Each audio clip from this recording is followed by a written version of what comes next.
Hey, how's everyone? Just gonna wait a couple seconds here, let people get in, but how's everyone's Sunday morning going?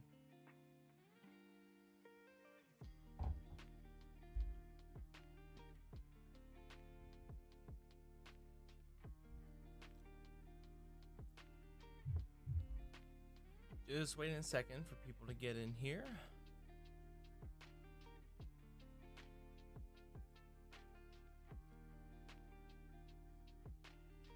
Might have a little bit of a lighter stream today just because Super Bowl, I know people are busy spending time with their families and everything, calling top 8, It's about to happen here soon, that draft and everything. So might just be till about 1 o'clock, trying to shoot for there. But give everyone a couple minutes here, and then about 4 minutes we'll get into everything. Today we're playing Levia. It seems like brutes are good, so happy to be doing that. How's everyone's testing going for Pro Tour and all that?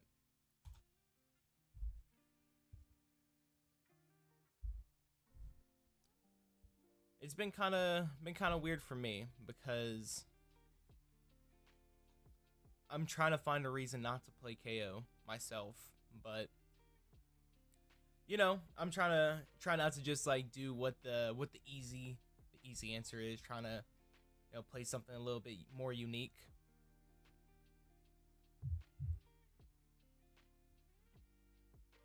Teach me Levia.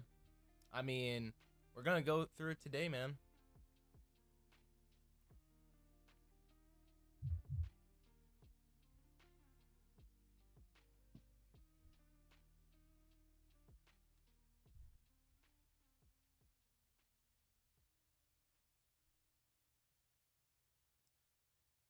Levia gas. She is gas. It's kind of funny because it's like sometimes you have to play in such a way where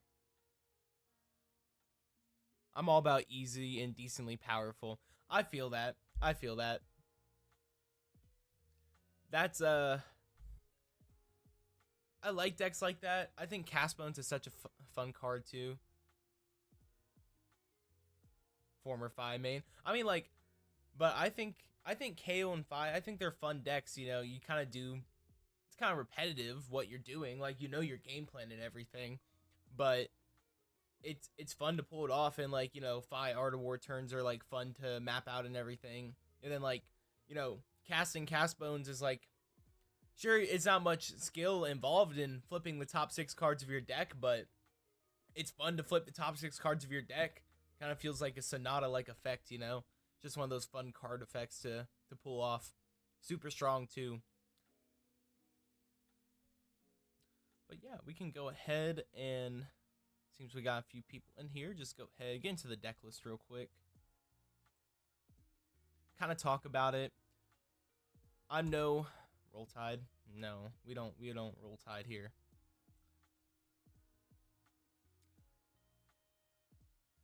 So I basically just took the Mansant 20k list and put some new cards in it, tried some new things. I tried out his heavy hitters list that he had up, and it just did not feel very...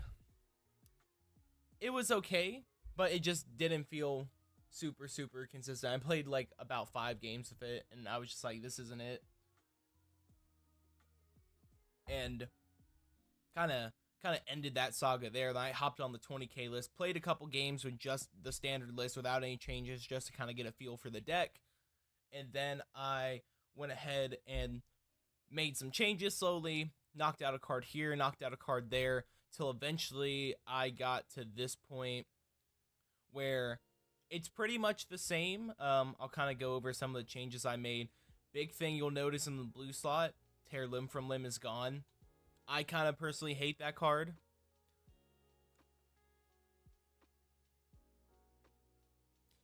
So that's a good point, because this is why I love Levia, but whenever I win, I have the feeling if my opponent just blocked out early game, I fatigue myself before winning. That's kind of what I've been noticing too.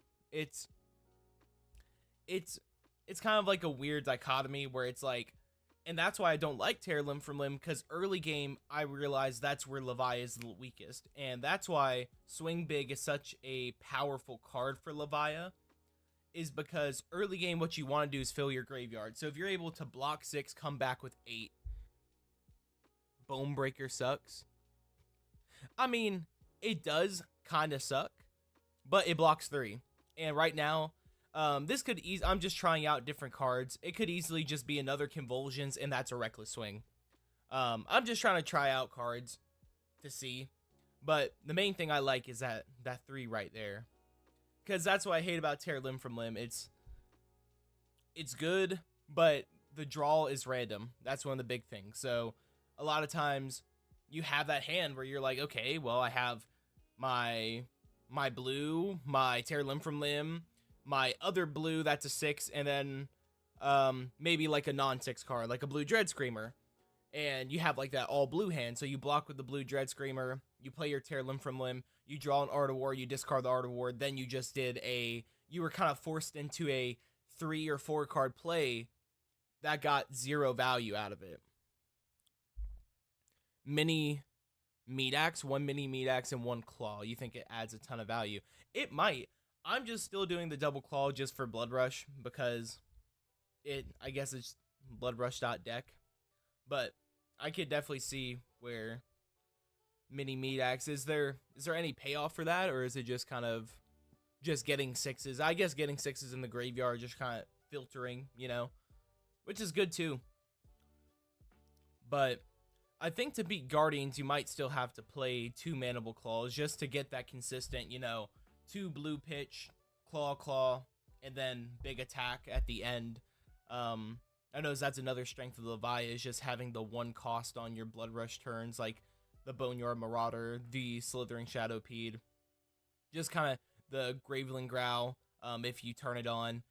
And that's just kind of the strength of the deck. It's just having that easier cost curve. Yeah, but kind of speaking, like, you lose the early game, what I was speaking about before. And a lot of times what you want to do the early game is, like, block 2, send back, like, Arsenal Slithering Shadowpede, or, like, block 9 Arsenal Slither Shadowpede, or block 6, throw back a Swing Big. And that's why I ended up going with Send Packing. Carrion Husk Crew? Yeah, exactly. It's Carrion Husk. You get to play that. My version is stacked with agility, lets you attack with both weapons, single agility. Oh, yeah. So, and that's another thing. If you're going with a agility package, like, you can run, agile, runner, and agile windups, and, lead for speeds, and all that cool stuff. I'm just learning the deck myself. I'm about a little over 20 games in with it. So I'm just trying to get the bare bone fundamentals of Levia down. And then after that, we can kind of, I'll start experimenting with other builds and stuff. I'm just trying to see if it's even worth deep diving in, exploring, seeing what I like with the deck, seeing what, I'm not feeling. But yeah, so far, like, I just kind of took his list. I changed out the fates for the Command and Conquers to make the aggro matchups a little smoother, like Azalea, because you have the Send Packings, you have the Command and Conquers, you have the Swing Bigs. That's 3 early game plays that you can do where you just block 6 and then swing back 6 or 8 with a 6 with disruption, or 8, which is just better numbers. So yeah, that's been good. And pretty much everything else is standard here. I like 3 blocks, so there's a lot of 3 blocks in the deck. Smashback Aether Ailhorn, my bad. But change the deck name. Nah, it's locked in. It's locked in.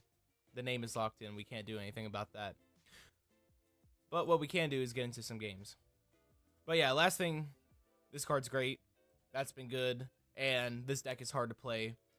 Even when I win, I'm like, I think I could have done something different. Levi is just one of those tricky decks where it's like, since there is so many decisions to make, you'd never feel like you're playing right.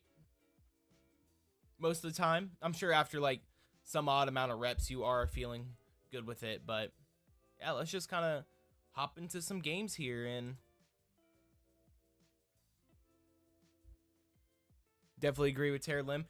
It's just the no block. If it blocked 2, I would be all right with it. I get it is a powerful card, but I just felt it's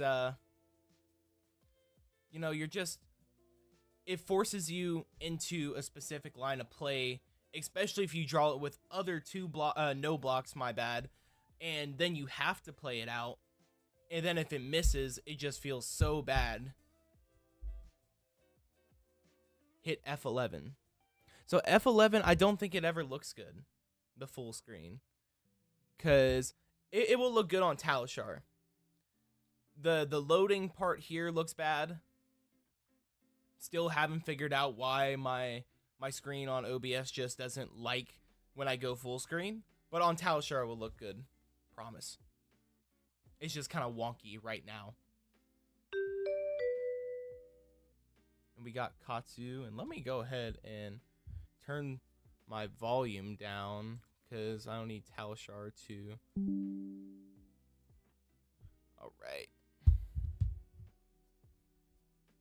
So we're going second, standard aggro match. We'll put in our Command and Conquers, and we'll take out our Shade and Death Hydras because we aren't getting fatigued. Simple as that.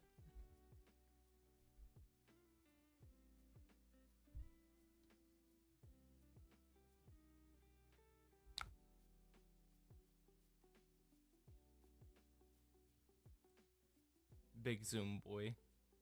I promise it looks good. You just gotta catch up.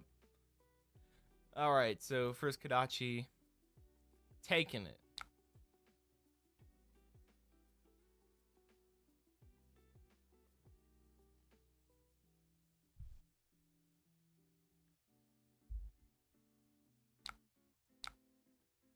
I'll block 2 there.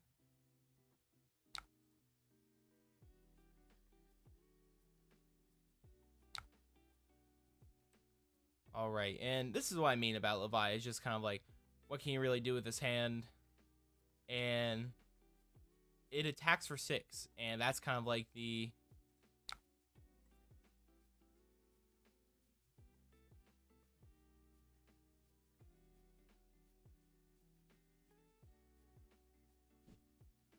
And I'm not a Scabskins boy, so don't ask if I'm gonna roll Scabs on on every play that has the option to. It's like, yes, we couldn't roll Scabs right here and technically go Claw into no, I'm not doing it. I'm not doing it. Yesterday I played like two or three games where I kept rolling Scabs and I just kept hitting 1s, and it was awful. Thoroughly awful. Okay, so we got a Surging Strike. 4-card hand. Homeboy blocked with the Breaking Scales. He probably just has Whelming in his hand, I'm going to assume. He just has full combo. Where I've been with Katsu, and you guys can tell me if you guys feel the same way with aggro Katsu, I'm just taking the Surging Strike now, because they have so many Gust Waves in their deck. They're always just going to have it, like, in my opinion. I just feel like they always have it.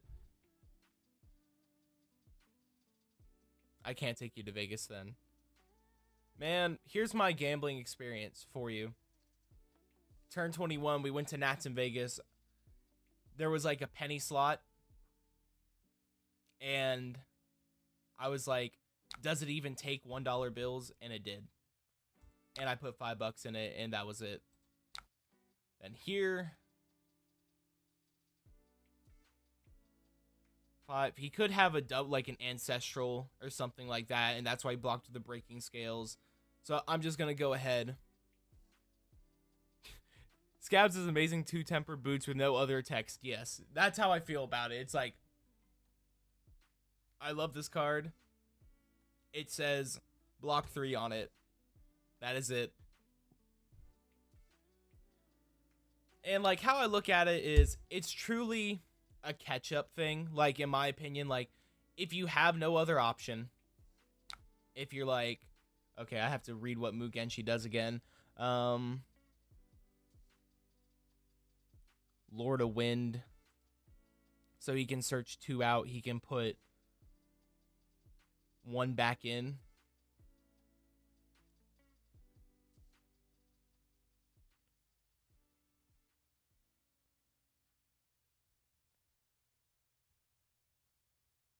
I guess technically we're saving ourselves like the same amount of health and blocking than on offense, because we block 5.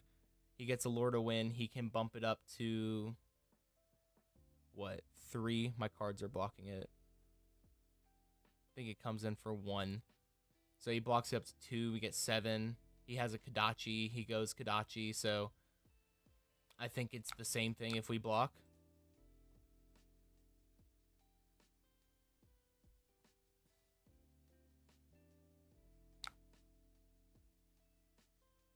I guess he couldn't Kodachi without breaking the chain, but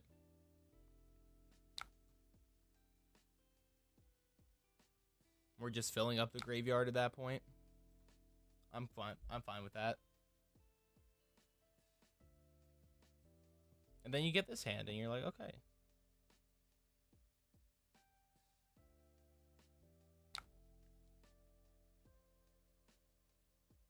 So now the question is, does he have it again?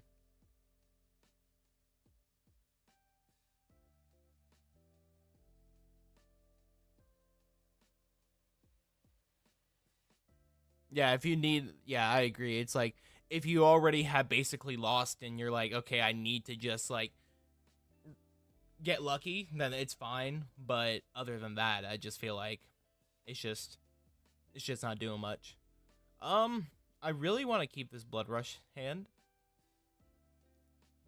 so I might just go ahead and press that button right there. Or I guess we get blown out if it's in Arsenal or something like that. This is a tough one. Because it's just basically like what I said last turn. Does he actually have it? Seems like he's on kind of like a more like super aggro Katsu. I'm going to see if we can stop it with this. If not, we have other armor.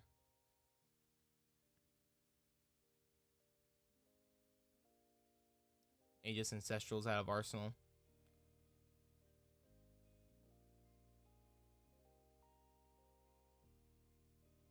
They always have it.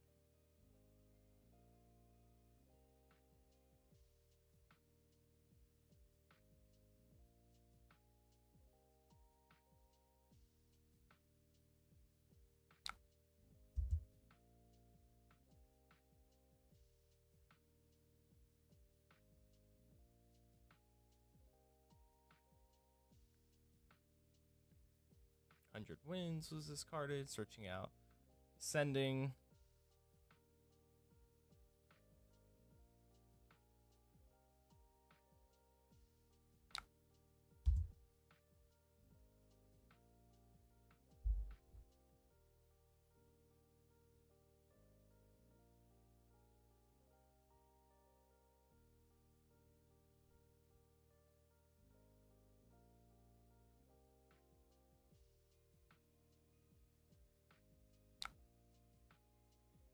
See what happens when you try to be cheeky.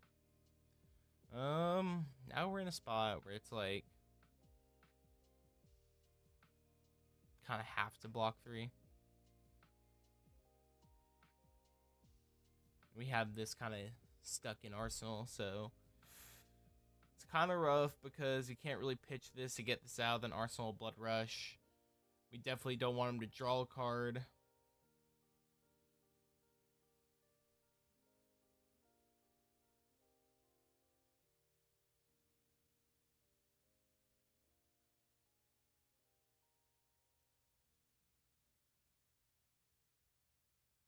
That's tough.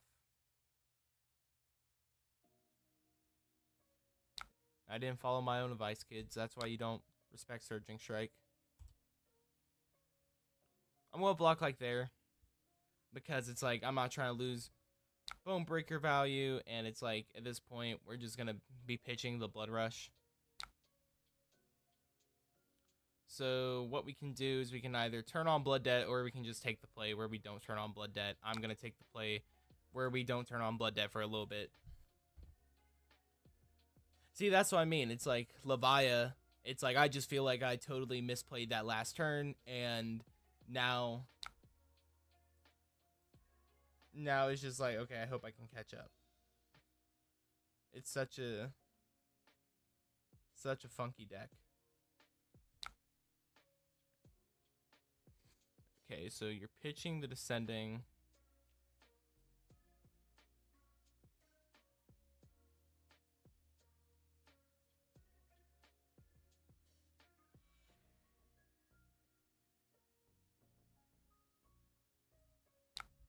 I'm gonna try to block 3.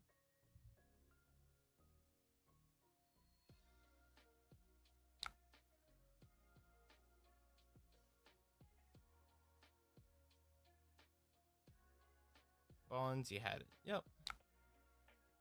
Go ahead, eat that.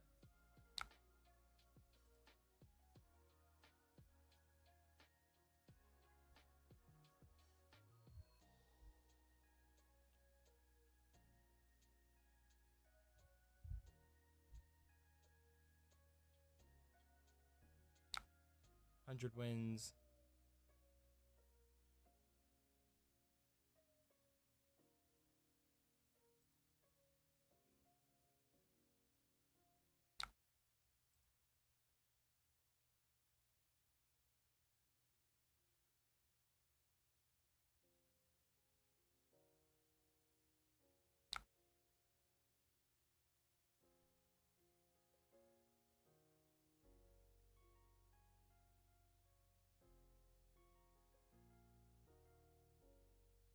Fluster. Threatening the draw. So I'm just gonna throw 5 in front of that.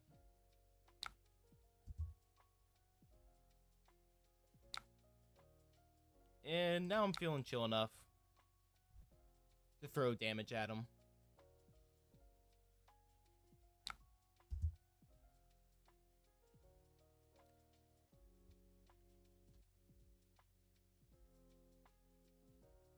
Got 1 blood debt. Alright, we're not messing up again. We don't give a shit about this Surging Strike.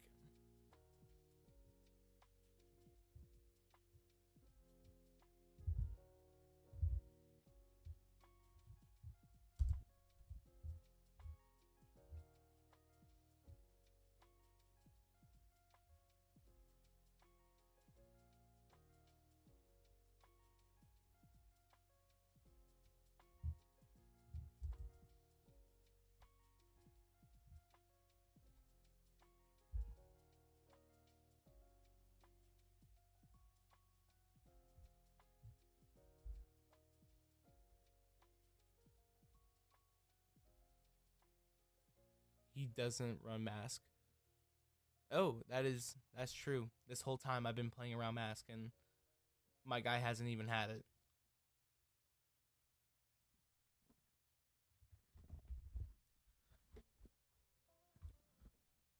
Well, it's worked out where we didn't take so much damage, but you are correct. I have been just misplaying this entire game then. So it looks like he's got the full Dishonor line probably here. So we just gotta make sure we block that.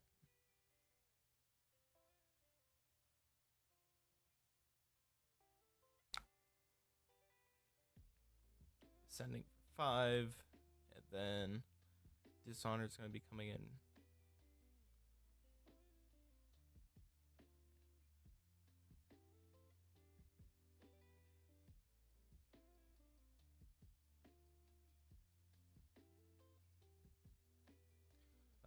Thinking about it, so it's like he's going to most likely come in Bonds. Okay.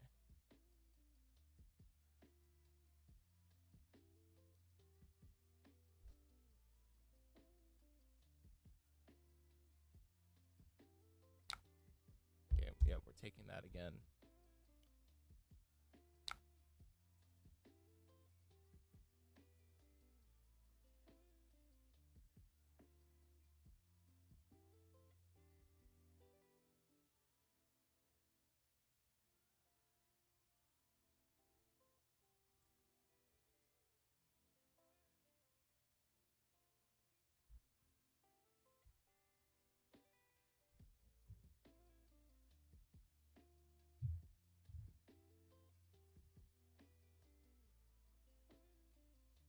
Yeah, for real. Just get your opponent to just automatically block everything, and you're chilling. So it looks like what? He got a Bond sound, so you can go ahead and search that. Okay, that is a-okay. So now it's just playing with our blood debt math and not getting dishonored when he searches that out. So we need to keep 5 for the dishonor, so that's an easy block here. And then we need to not hit under 13, so 16 for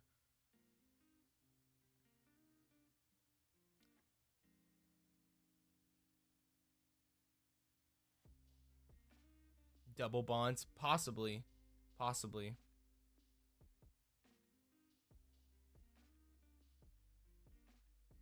Well, I'm just gonna take this, see what else is happening.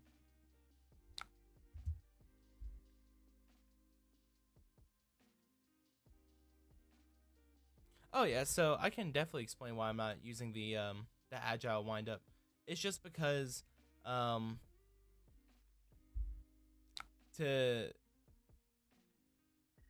be fair with it, it's just because discarding a card to make an agility is good, but it just, I haven't played with it too much, but from what I've heard with people that have played it, it's good. It's just a little underwhelming. That's all. Nothing too crazy, just a little underwhelming. That's what I've heard. So yeah, we are getting double bonds. So 4. Take that.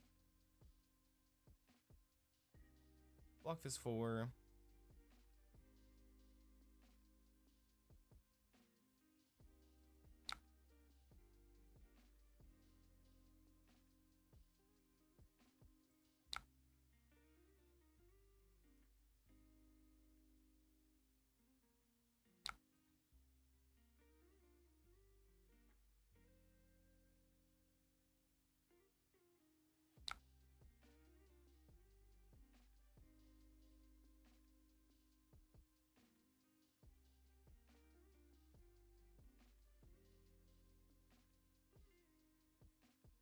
Gust Wave was the last thing.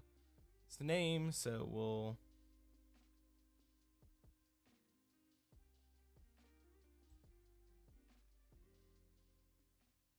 So it looks like we're blocking with Husk this turn. That's what it looks like to me.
This is a crazy turn.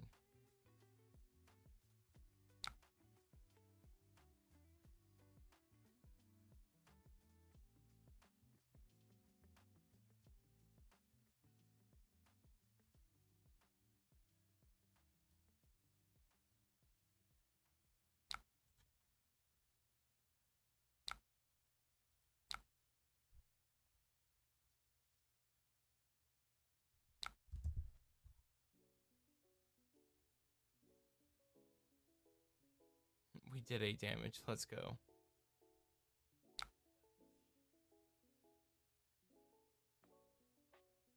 And we have to keep one of these.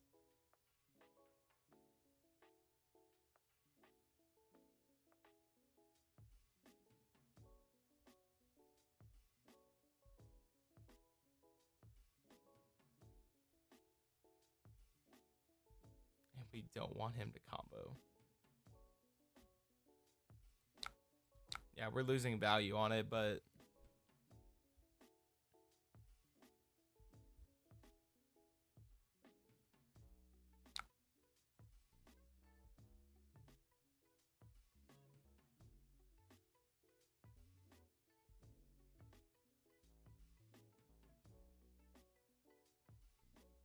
find the spinning wheel kick, and then we have to keep our hand anyway, so no matter what, we're just dead.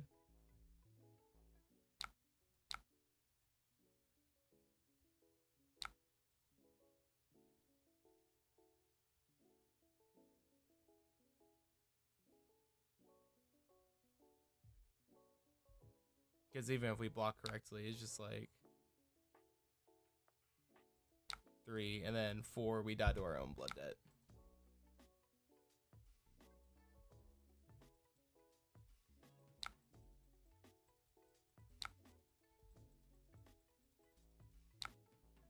And we attack for 3, and we die to our own blood debt.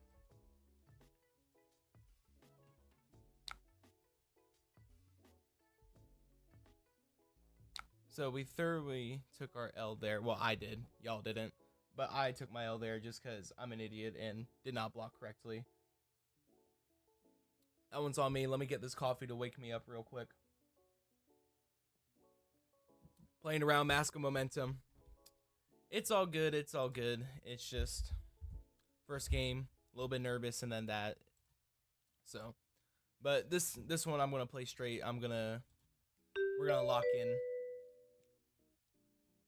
Here, let me go ahead, change that. Not afraid.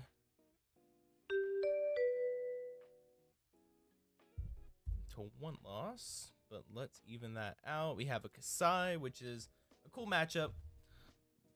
Let's go second because Levia wants to block. Now this is a matchup where I think it can come down to fatigue. I know they're probably not on Decimator. This is just going to be me playing around with the matchup. I'm going to put this over the Shade and Death Hydra. I think they're just going to try to combo us. Maybe try to throw the Sync Blows in there too. I just don't know what to really take out.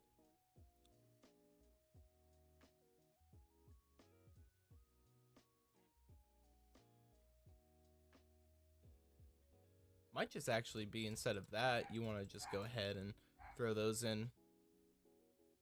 Just to try to stop one of the, some of the generation of the tokens and stuff like that. Because that's important. Swing Big and Blood Rush. We don't want to block these cards. Kind of unfortunate. Okay, so he's just going to Arsenal, which is perfect. We'll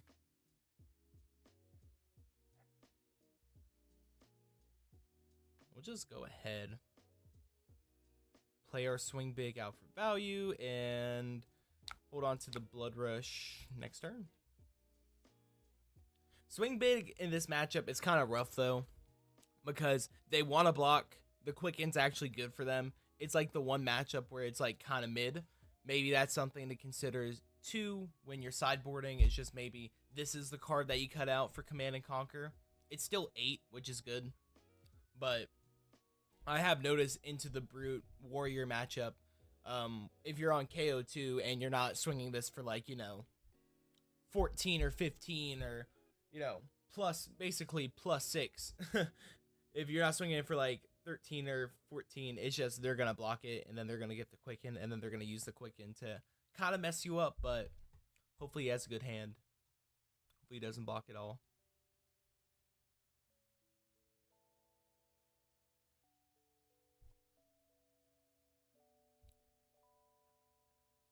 Pull forward. Let's see what kind of Kassai deck you might be. See what I mean? It's like they usually are just okay with blocking it, getting the Quick and going Saber.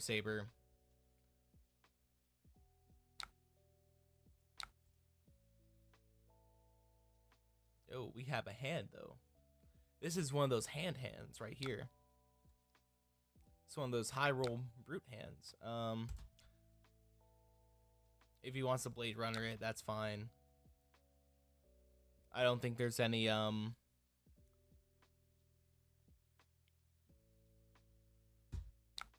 token creation, which is like the main thing to worry about with Kassai, is just like token creation.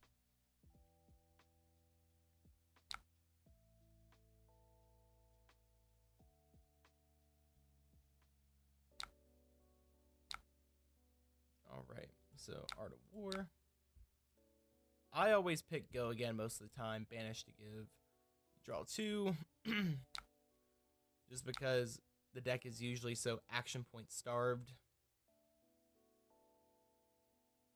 Then this is the question of like, we could Blood Rush Bellow. But it's always risky. If 6 or more has been put into the banish zone, play it out. So we could just do that.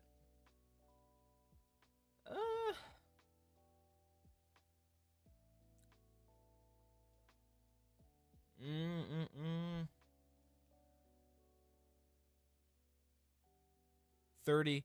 It's like your 60% chance to hit. I just hate playing out a Blood Rush when it's not guaranteed.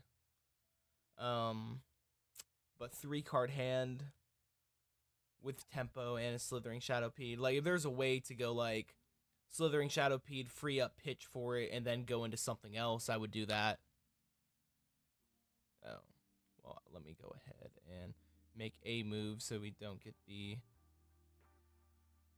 Well, we're playing Brute, so we don't have to risk Scabskins, but we can risk that, so sweet.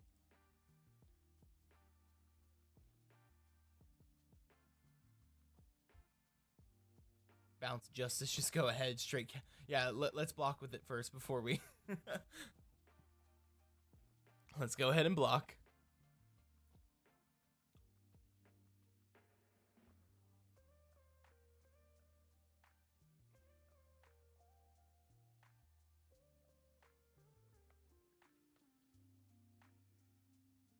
This can actually get kind of gross here because we have 1 blood debt.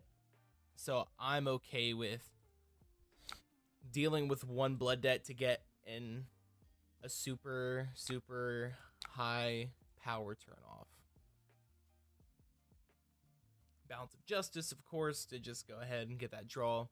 That's what the card was literally made for, was for Art of War, Blood Rush.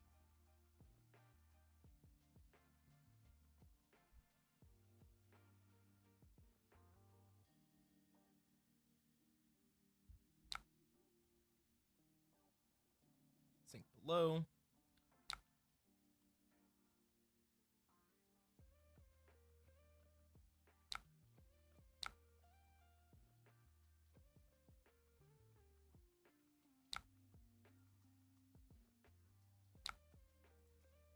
And we didn't hit our blood debt. Let's go. Oh, awesome. So we got like fairly lucky this turn. I mean, 1 blood debt wouldn't have been huge, but we did miss it, which is awesome. And we also got to miss. We hit our 6 off the blood rush. So ended up being a really good turn, and we drew perfect mana. I mean, we had the 2 blues if it didn't get hit, so our blue didn't get hit. And we get an arsenal. That's sick. And this is like kind of where I think this is why Brute's so strong right now, is because you can just have, I mean, what was that? 8 + 8, 16 + 10, 26 damage, you know, casual 26 damage turn out of nowhere. And that is the strength of it.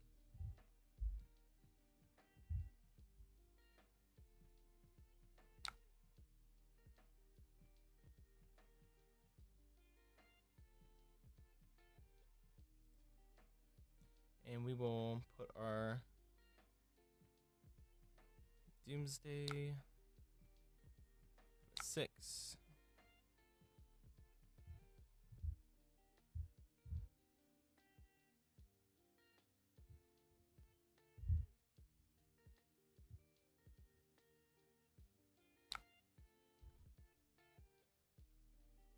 Here, let's look at our hand. So I'm not really too keen to turn on this 3 blood debt just yet. It's kind of rough. This is like what I'm talking about with Kassai, and this is It has go again already. So, like, I'm pretty inclined to just go ahead and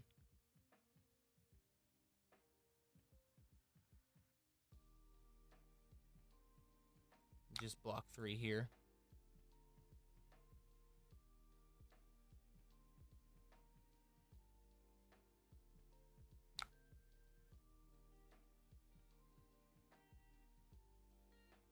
Fury.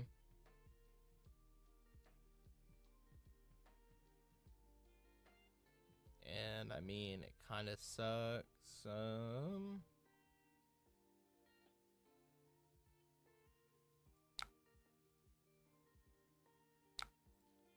Yeah, this is what I'm talking about, Levia. It just does not feel good in the early game.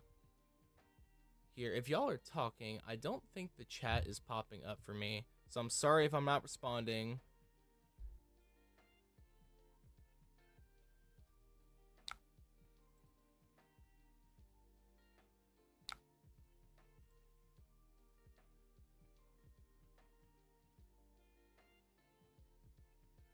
Oh, okay. Okay, so the chat is loading. Got you. Just took me a second, just to make sure.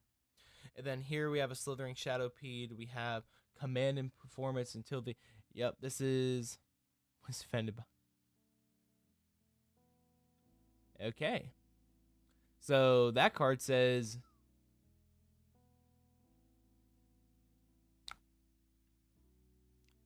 one or more attack action cards. So this card says, fuck you, you are taking damage. Which I guess is fine.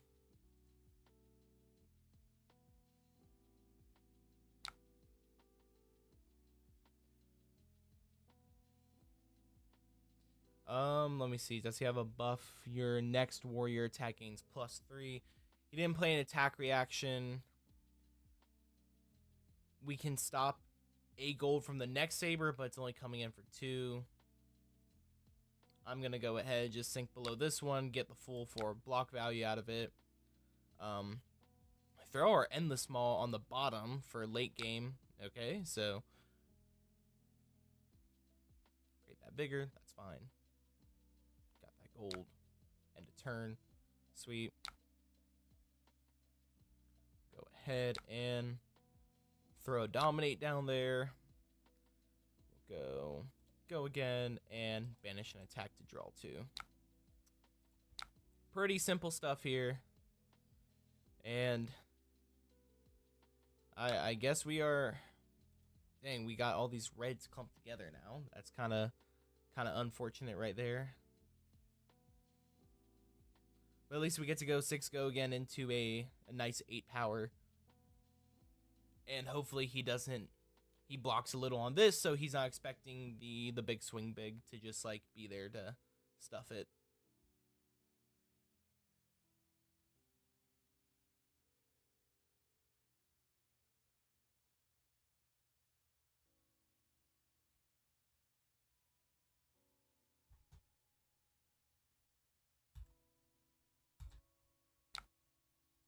But have y'all been playing brutes or anything like that? Like, is anyone else on their, like, Levia journey right now?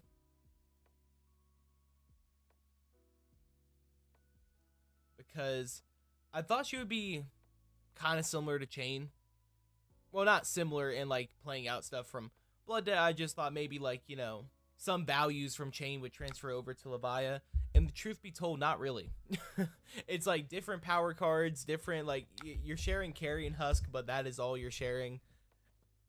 It's, you can't really carry over much other than people are probably going to try fatigue you because you go through your deck pretty fast. Like, that's about all you're, transferring over right there.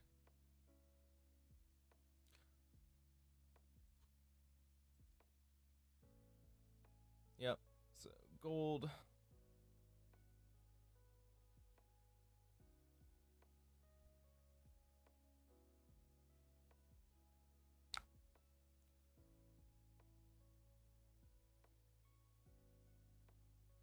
The next one gets +2, so probably gonna throw a Blade Runner or something on this as well.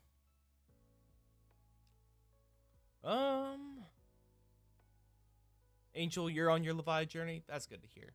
How you been liking it?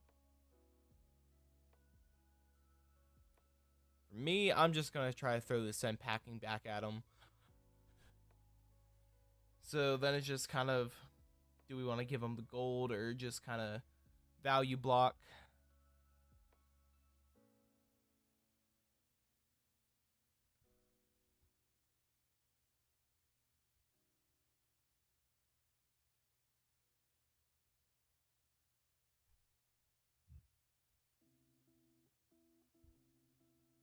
What I'm going to do is I'm going to let him have this 3. His next one's going to be buffed up to 2. Okay, so would have been 5 anyway, so it would have been over our gauntlet block. But now we kind of know like what's happening up front with the next saber. If he has go again. Oh, I had go again from Quicken. Yep. Then this one right here, I'm pretty okay with doing that.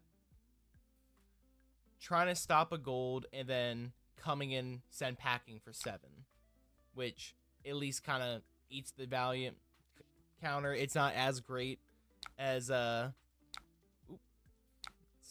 my bad. There we go.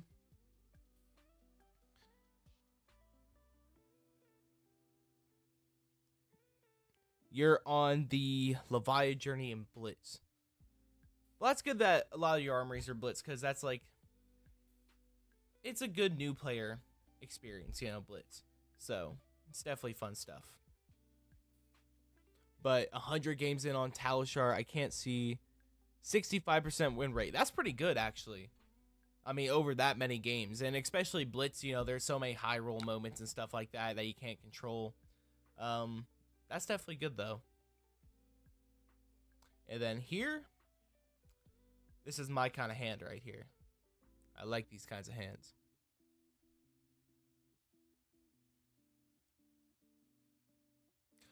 So he is doing an Outland Skirmish.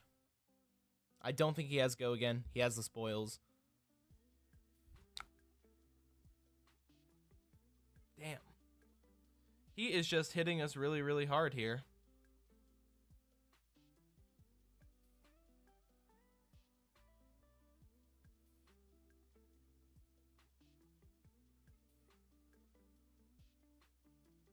He is trying to make so much copper on this turn. It's actually crazy.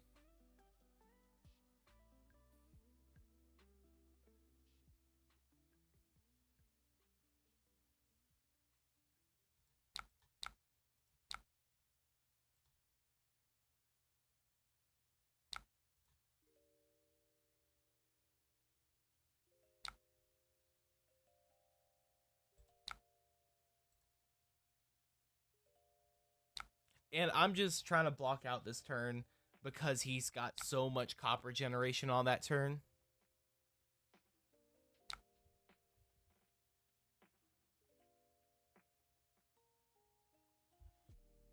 You know he has sink in hand, so you could hustle.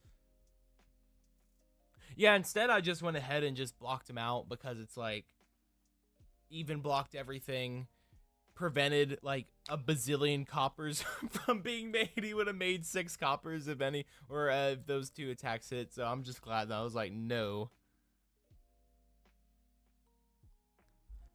Yeah, so is there a benefit from, don't give her the bag, that's true. Is there a benefit to running Levia? And the thing is, like, kind of like in your mind, you're like, okay, how are people going to, you think about KO, right? Because he's the more like upfront thing, the more upfront brute, easier to play, more, he's just kind of doing something, the same thing kind of over and over, which is dope. But people are going to try fatigue KO. Here, wait, let me play out this turn. But people are going to try fatigue KO, and I don't, he's going to make him a courage, which is basically a might if this hits. I don't think it has go again right now. So he's gonna Blade Runner the next thing.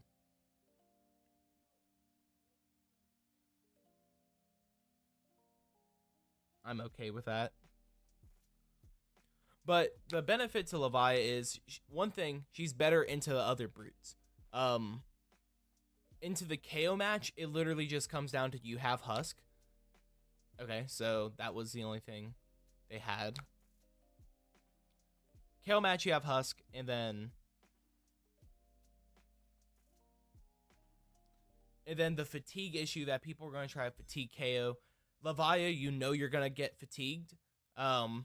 Basically walking into a lot of matchups, so it is kind of nice to just kind of like have Levia can be kind of easily have a built-in fatigue package with like the Shaded Death Hydras or the convulsions from the bellows, or if you are playing tear limb from limb, that's another insurance in the blue slot that KO just doesn't get to play because of the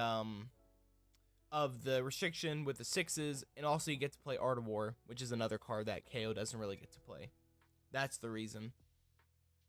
Or at least that's what I found out. Damage prediction on this hand. So what I'm going to try to do,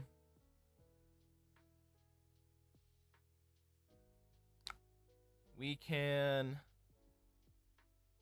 either do the safe play, or we can do like, I guess the safe play would be like barraging beatdown, pitch Art of War, Blood Rush, Bellow, but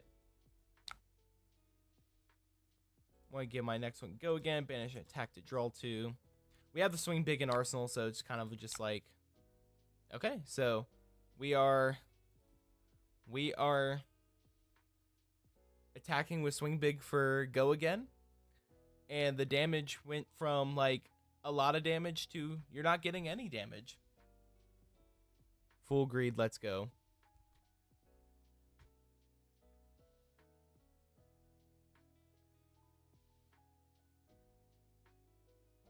A little greedy.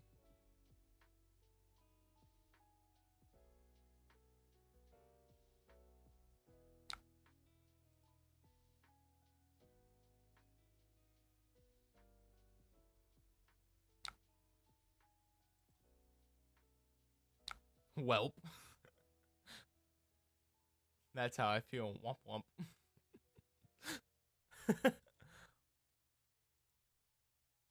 Womp. It's like, am I gonna put 2 D-reacts at the bottom of my deck? What the heck? This is so messed up. Like, I'm just like fully tempted to just like IP3 my like 2 myself and just Arsenal, then I guess have 2 sync belows. What, this got so derailed so fast. That is wild. Yeah, I think I'm just gonna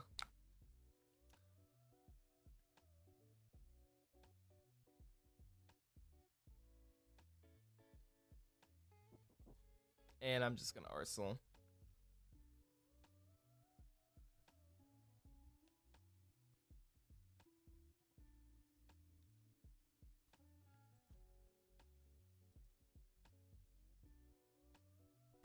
Yo, this guy's never gonna guess it.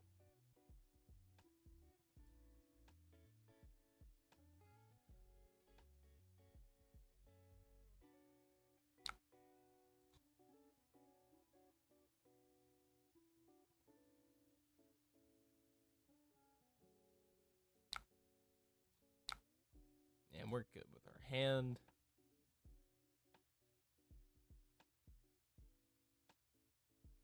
Stroke.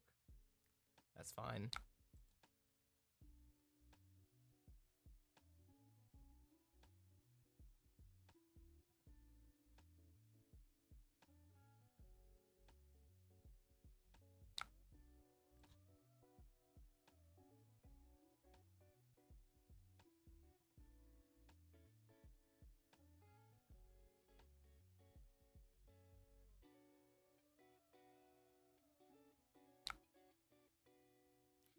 And I guess we'll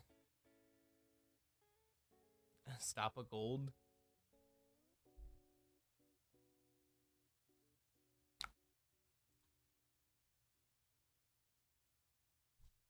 It was either stop 2 on the last one or stop 2 on this one.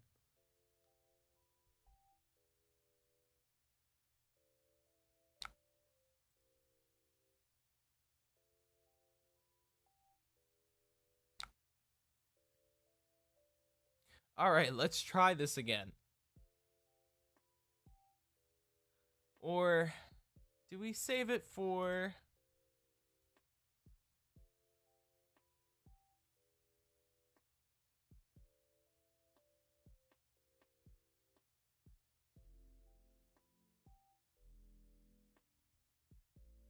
I've ever seen off draw 2.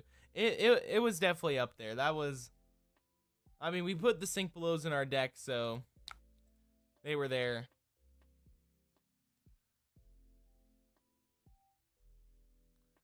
I'm gonna try to do like a 5-card Blood Rush hand. Try to get full value, or not, maybe not a 5-card, but try to just get a little bit of a better Blood Rush. Like this. like this hand. This is a perfect Blood Rush hand.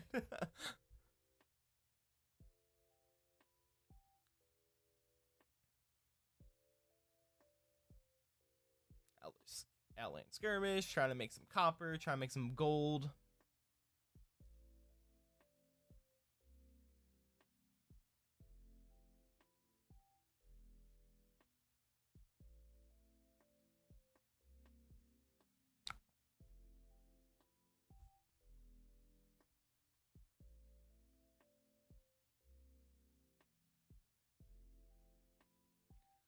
Had a fight to get that go again, so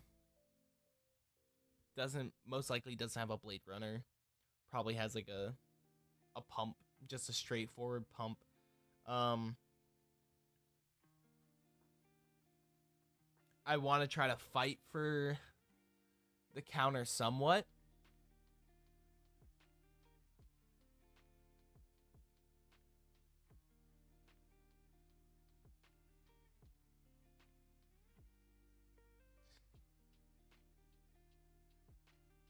I'm thinking about blocking with the Convulsions and then blocking with the Scab Skins.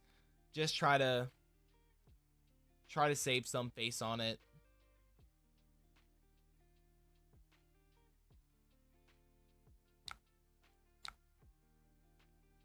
We still can pitch that. We still are going to draw 2. We have a good target in hand no matter what for our Blood Rush. Nope. Absolutely not.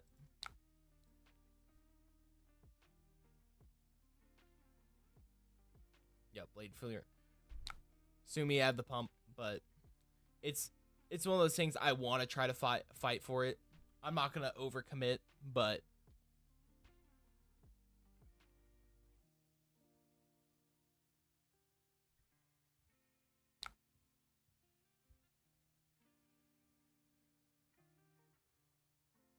and this, I'm okay with just taking this.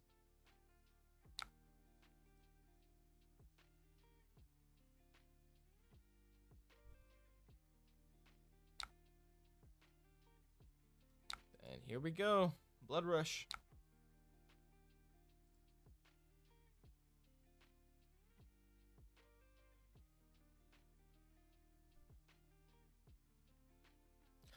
And this is great because we have the Boneyard Marauder, so we get to go Claw, Boneyard Marauder, Arsenal the Hungering Slaughter Beast, and go on with our life. And we have Husk if we need to, Husk,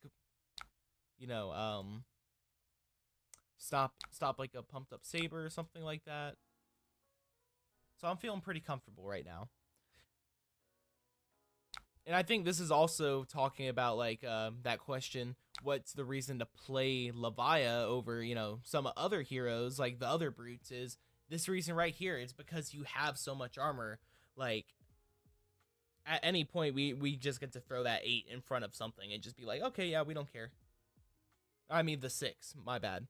We have 8 here, but we get to throw this like big 6 in front of a pumped up Saber, and we're just like, yeah, we don't care.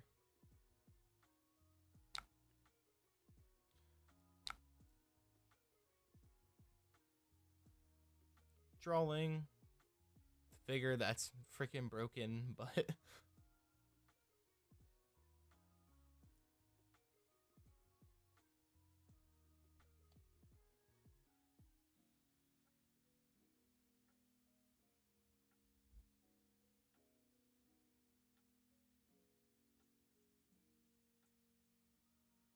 let's see, how much are we getting thrown at us right here? Oh my god, 5. On hit, make coppers. On hit, do all that bad stuff. That's why Levia is pretty good right here. Yeah.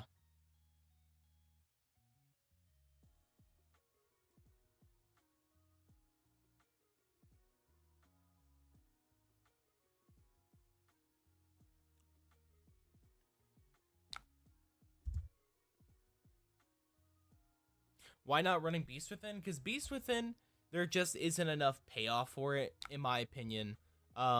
Just kind of looking at everything, talking to a friend about it, and here we're just going to try to fight for not letting him have the copper, and getting that.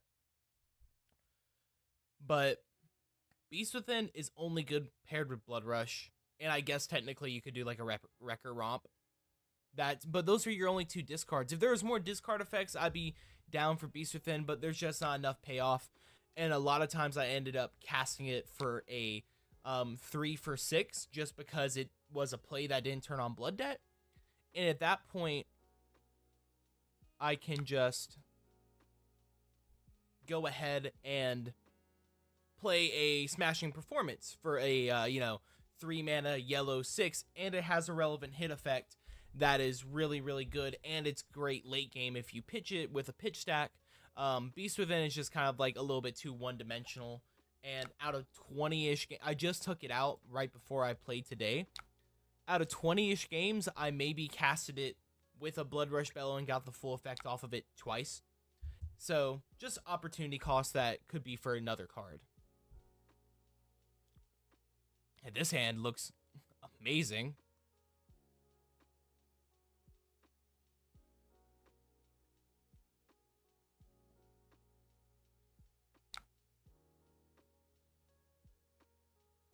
And this has no hit effects or anything. No go again, I believe, at the moment. So I'm not putting any respect on that. Blade Runner to get the go again. Perfectly fine by me.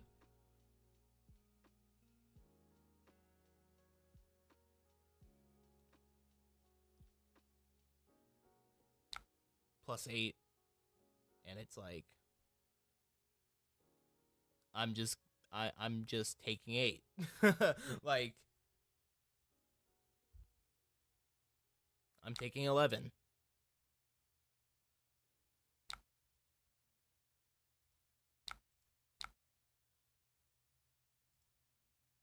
Perfect.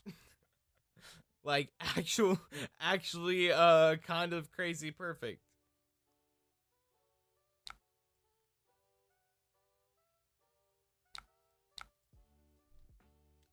All these blues are making up for that, all red hands we drew.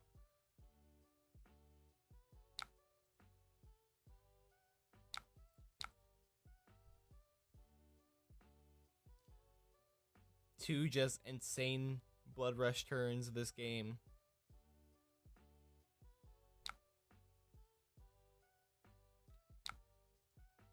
And then we have that to seal the deal on it. Good game.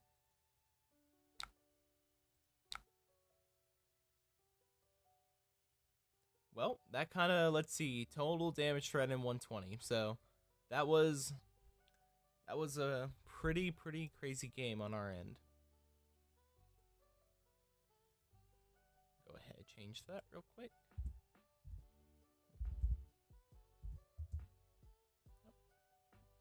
One win, one loss.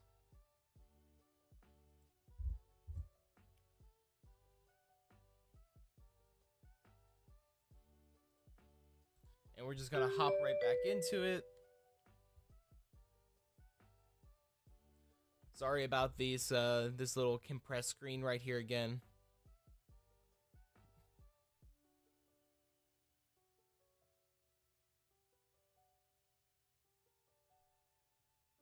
You think scaling would have been the play last turn?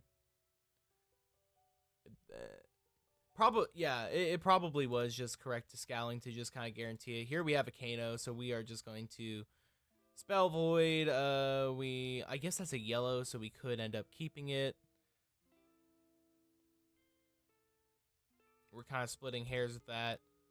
Put in the Command and Conquer. Watch Command and Conquer kill us because it's a red. But at least it's a card that we can play. So yeah, I'm gonna do that.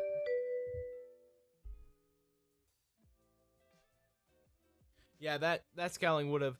The reason I didn't scaling is just because it's like, I was like, I don't think there's any way, even if he has like a blood on her hands, I think he only had 1 copper. I just thought there's like no way he could kill.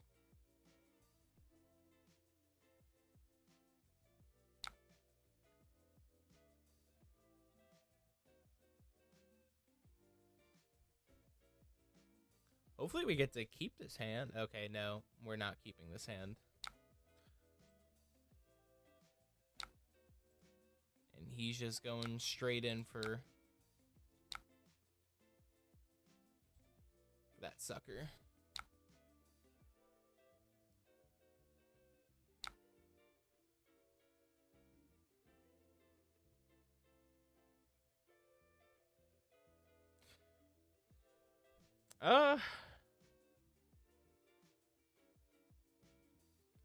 Last time we were greedy and we got punished, so let's not split hairs here and be greedy. Let's just take our like guaranteed.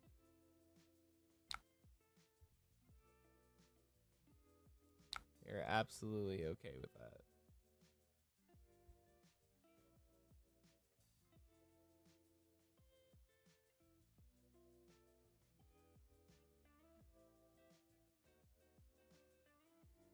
I guess we could have saved the blood rush.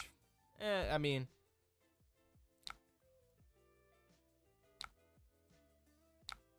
got the guaranteed 1 attack would have been nice. That was probably the correct play, was to save blood rush, just go Art of War, slithering into like a claw. Would have been about the same damage. Would have kept the blood rush. Waited till we got like a little bit more stuff in our graveyard.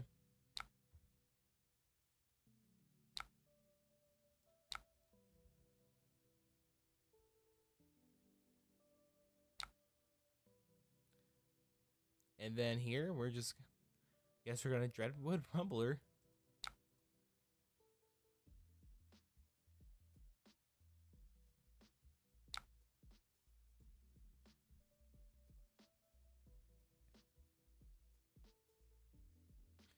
And now he's going to try to put it in our metaphorical butt. Yeah, I have a video. Okay. So we might be getting Kano'd. I do like having like the Spell Void 2, the AB1, but honestly I might just like be on the AB2. I don't know, AB2, Spell Void 2. Well, or Prevent 2. I don't know yet though.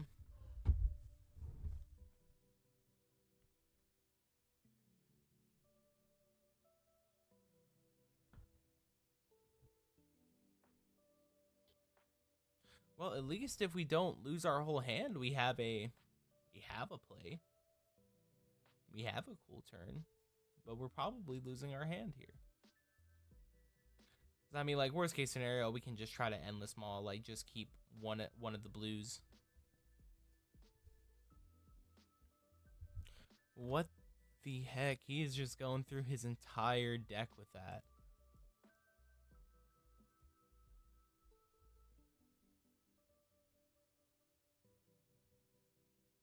I think AB3 is good. Yeah, I might just be like fully back on AB3 and just like, because I think Kanos are adapting to like the Spell Void 2 AB1 plan from Levia.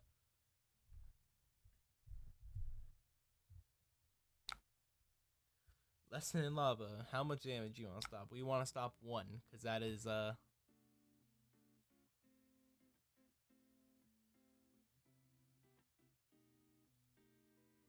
all we can.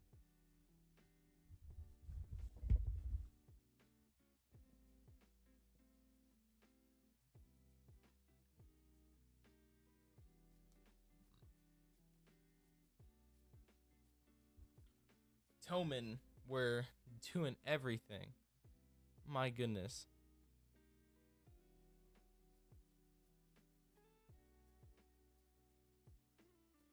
Is he just trying to get through his whole deck? What does this even do? Create a ponder token.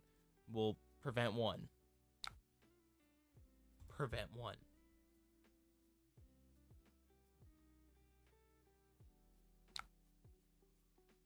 What was all of that? That was wild. I'm still in shock.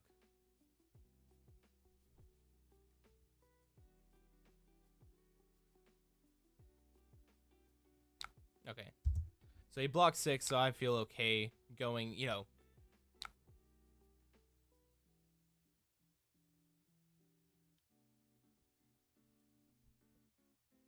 Yeah, because I did see, you said you've been getting blown out, I assume, by, it's like, I saw that, Peter, he just played a tournament, and, like, round 2, he beat a Levia with the Spell Void in the AB1 playing Kano. He went through his whole deck to deal 8 damage. Exactly. I was like, is he like pitch stack comboing me? Like, I don't know what's going on here.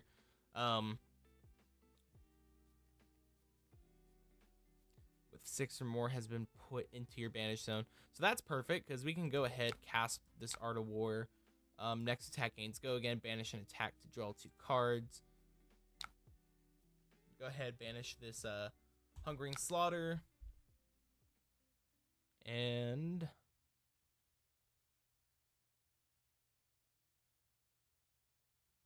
we can see what he does with the Graveling Growl. So we're able to play that. Then we can go Endless Maw.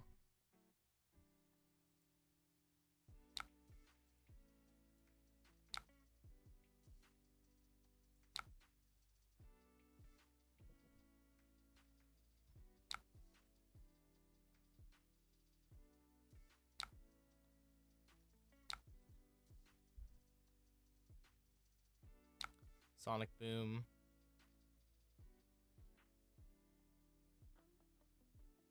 Prevent one of it. Prevent one off the next thing he plays. Okay. Didn't even play a thing.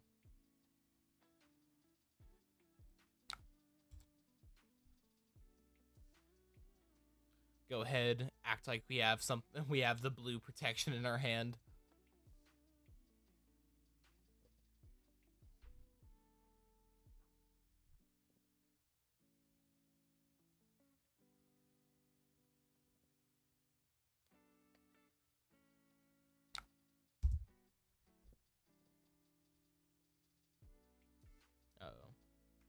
Uh-oh.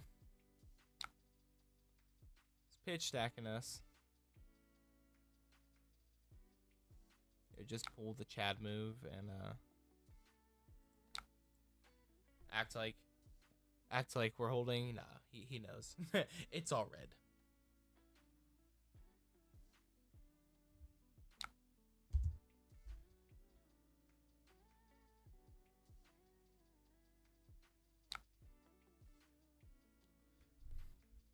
Let's go. Oh my god. Yo, you got it.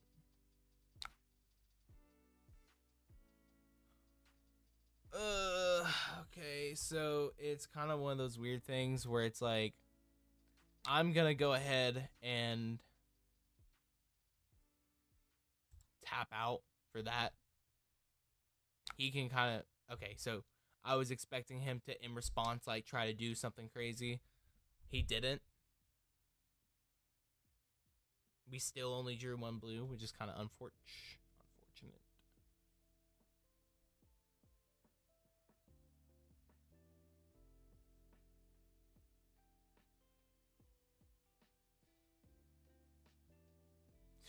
You know, I'm high-key tempted to just go send packing, get rid of his arsenal, because if I feel like if I tap out with 2 E-Pots, it's just gonna be bad.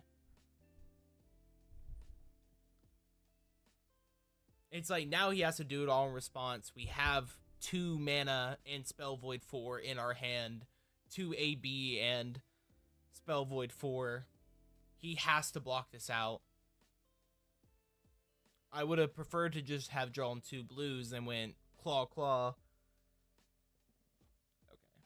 So he's letting that happen.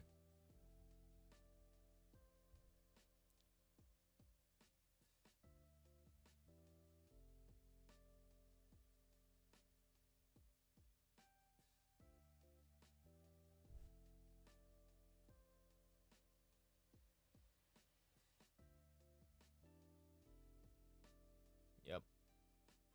Give me 3 cards, please. But we're getting screwed. We're taking blood debt. It's not looking good. It's not looking good for sure. I think he can just kind of like combo off anything off the top and kind of just like get us.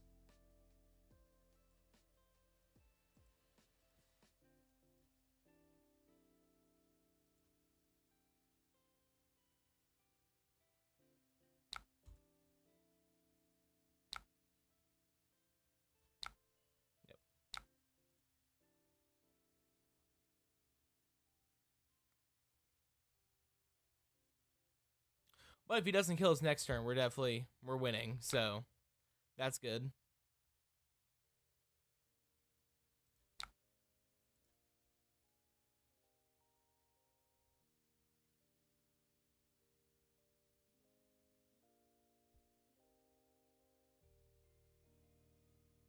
Yeah, at least the transform is on. Exactly. At least we get to look cool if we die. Maybe he drew all reds. Still has 2 E-Pots, so probably could still combo off through all reds. Not hard to deal 13 damage.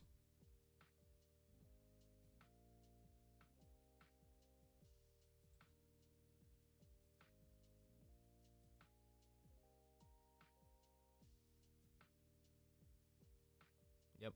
We're going digging. And he got the blazing. All right, we're dead.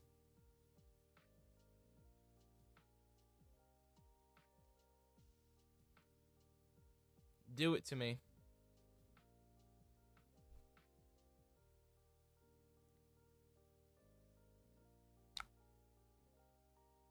Okay, we're not dead yet.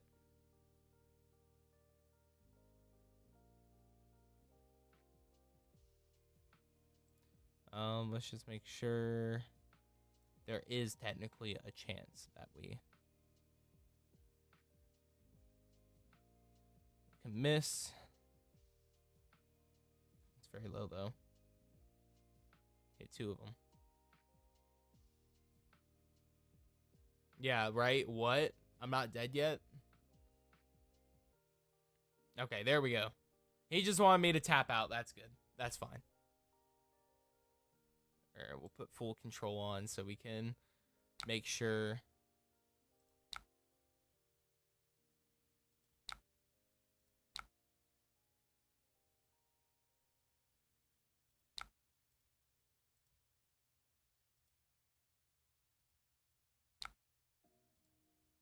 Oh, wait. Oh. Here, let me see. Oops.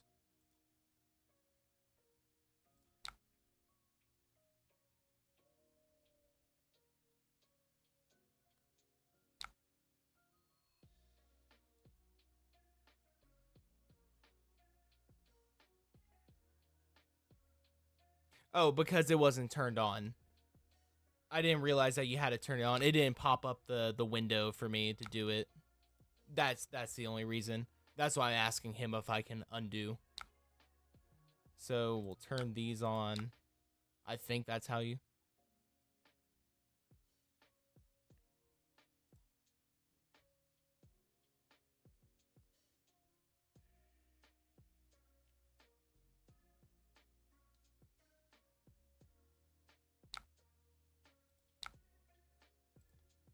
There we go.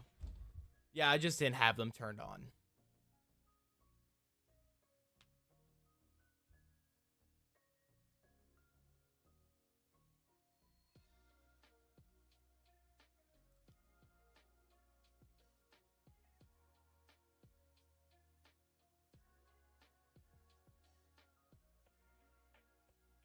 Snapback. So yeah, we're probably just, that's probably just enough right there. Believe so.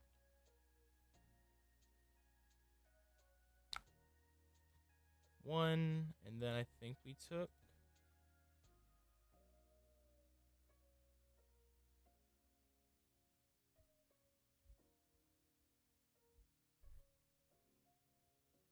how's the Levia games been going? I just absolutely, we lost against a Kano who just absolutely like got us. I mean, this Kano that absolutely got us, and then a Katsu, and then we beat a Kassai. So, yeah, Kano matchup a little bit more rough.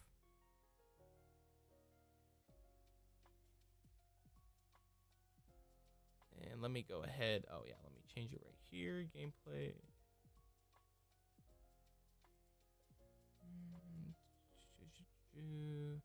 Win-loss font. There we go.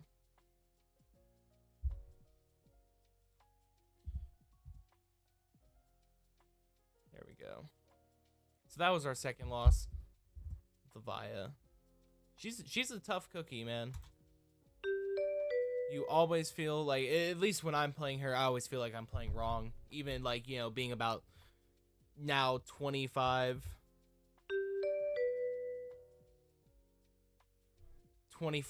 games in. Oh my god, Arakni. Okay, so this is gonna be a fun one. So I think we can just, the sideboard is the sideboard, right?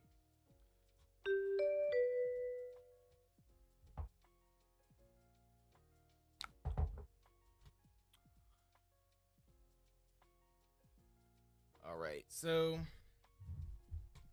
it's been so long since I played against her in Arakni.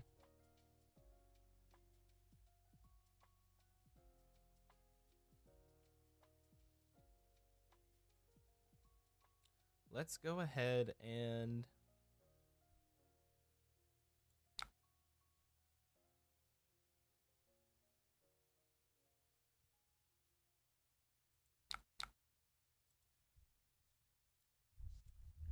get a card out of his deck.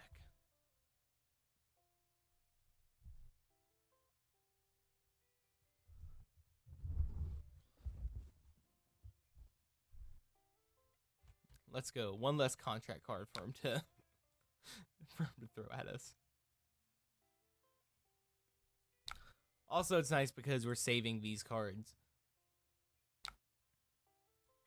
Guarantee an endless maul like somewhere in the late game.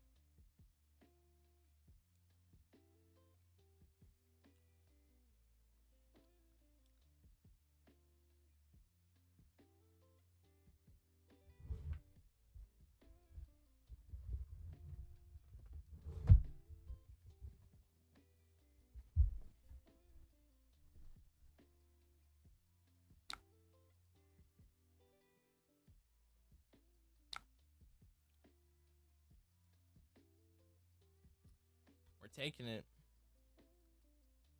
This is the defended by a reaction card. Okay. Oh, sorry, we got the full control on. Let's turn that off. Surgical extraction.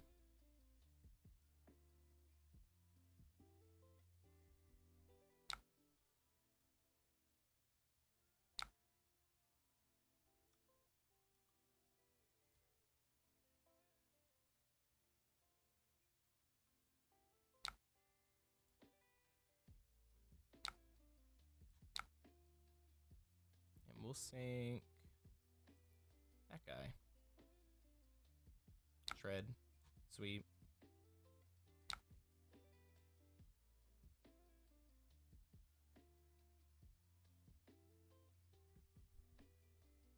Swing Big was banished.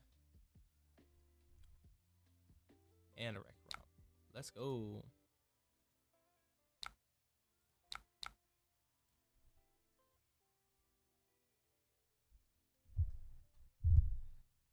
Arakni. Woo. Milling.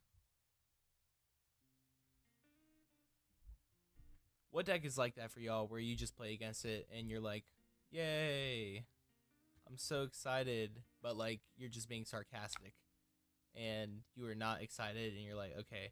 For me, I think it is, I do love Kano players, but Kano's that deck for me where I'm just like, okay, yep, we're going to sit here, you're going to do the thing. And then Arakni, it's, at least it's like interactive, it's back and forth, but mill, just always like mill for me. It's always like, why do we have to do this? But at least it's mill by attacking, which is, you know, so there is interaction with it. There is back and forthness. And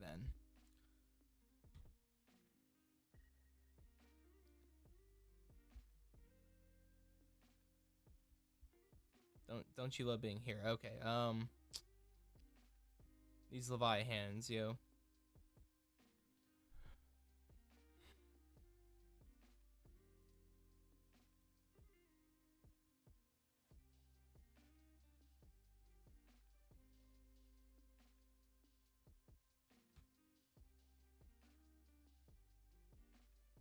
Banish the top card.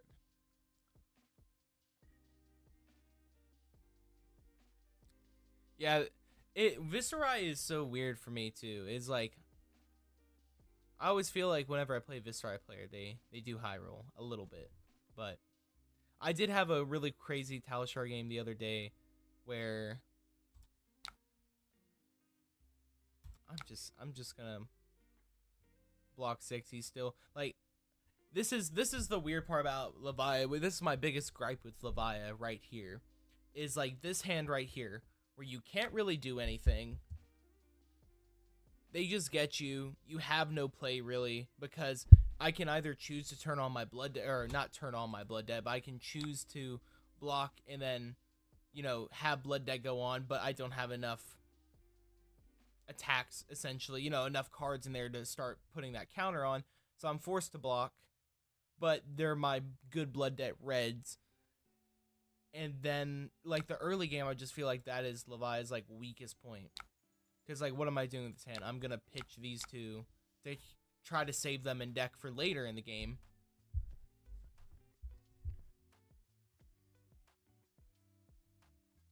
It's just really hard because I feel like her early game play before you have your graveyard. Just build a graveyard right now. Yeah, I mean, that's exactly what you're supposed to do.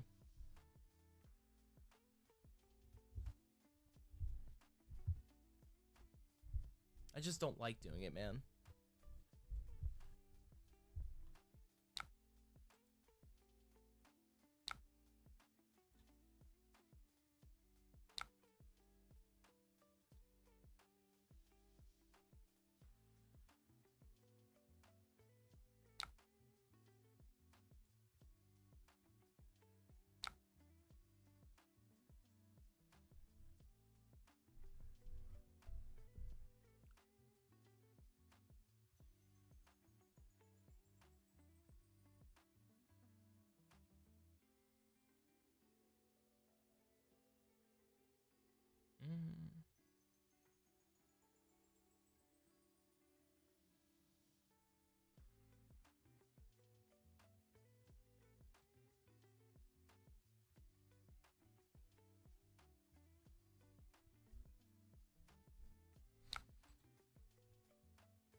We are flicking knives. Okay.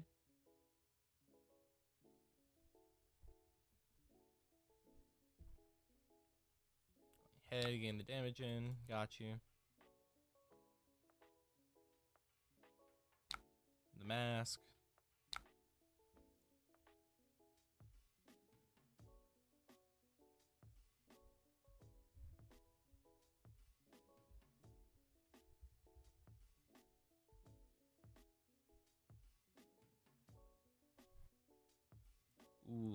And he turns on Blood Debt for us. That's even more rough. I didn't even realize that, but go ahead. But at least, like, Thomas, what you said, like, we are starting to, you know, we're slow, but we're starting to build up the graveyard now. Oh, and grab and call. That's cool. Oh, because he equipped it. Okay, okay. I like that. When this hits. Yo, I like that. I like that. That's a cool new combo that Arakni can do.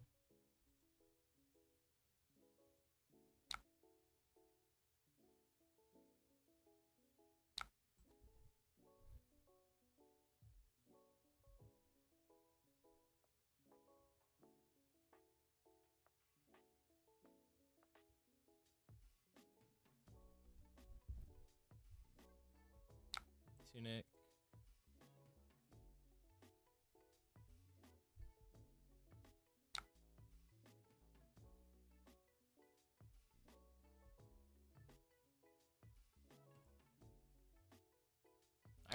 So this is finally a hand that's like we can keep it. We kind of can do some damage, you know, go potentially slithering into a command and conquer, turn off the blood debt. Thomas, you know, this is a good question for you since you're, you know, Levia. You've kind of explored it. Are you going for consumed in this game, or is it just redeemed? Or are you just trying to kill him before the game gets to that point?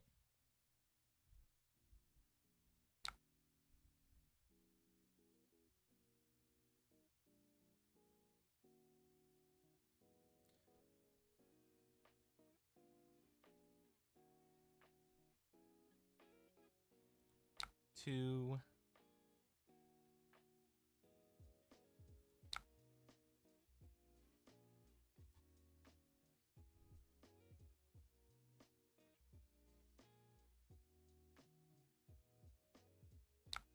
Yep, just +3.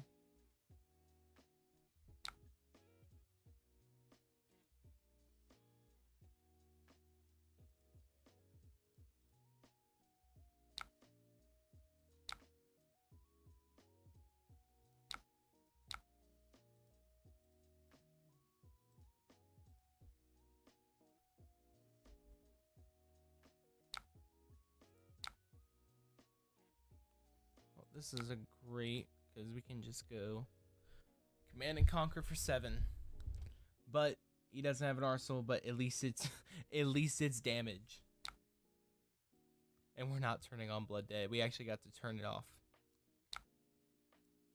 So we are happy with that.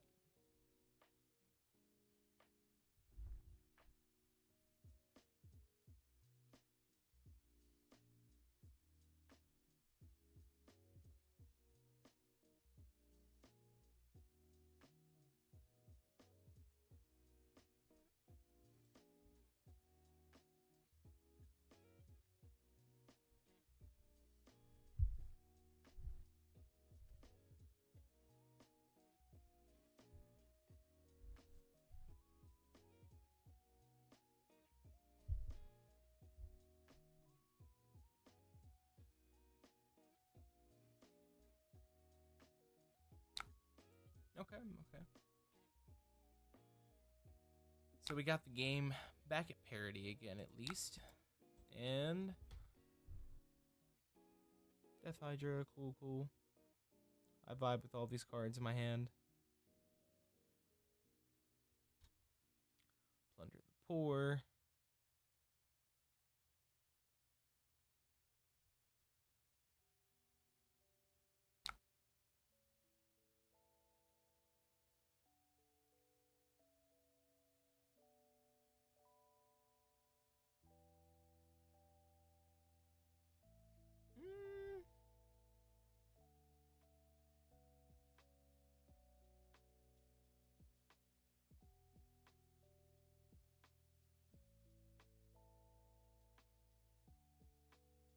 I'm actually halfway tempted to just like take the damage here, let him mill the 1 card.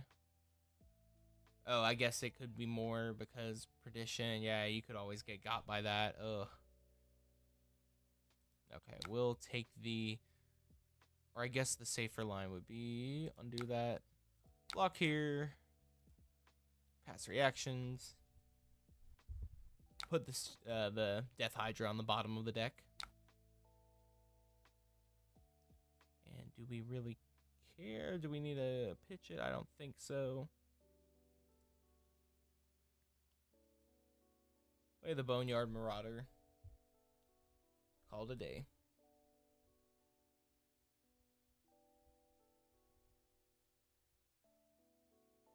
Seal Blade anyway.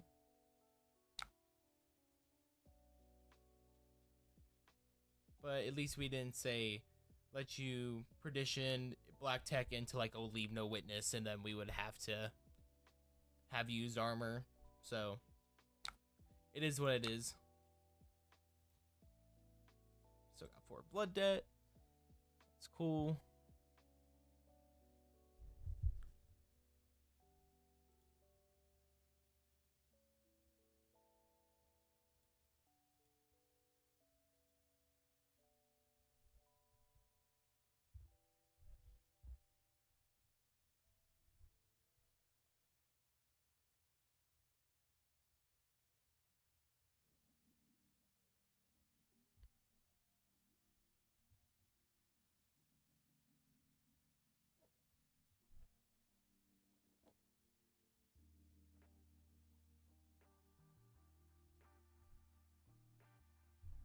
Block him with mask, so he's probably trying to use that.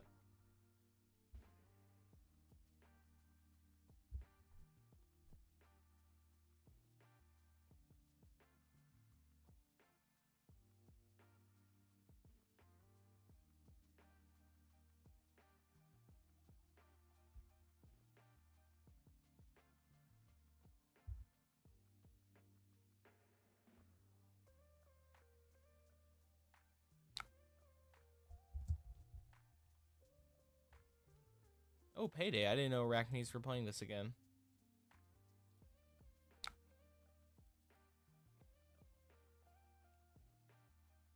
Sweet. I love his hand.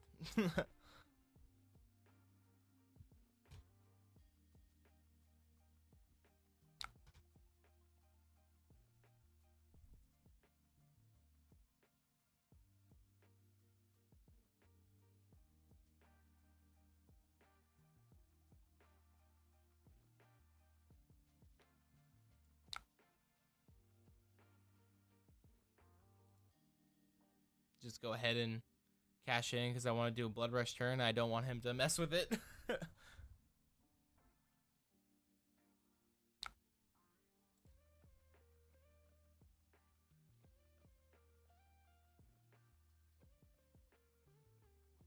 Like, worst case scenario, you have lead no witness and I sink below it.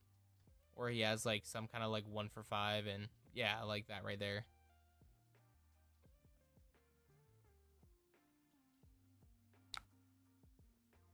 Pass, use a sink below on it, and then have a nice little Blood Rush turn.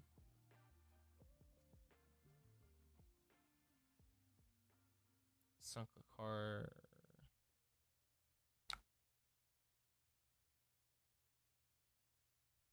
Ooh, and he went for that one.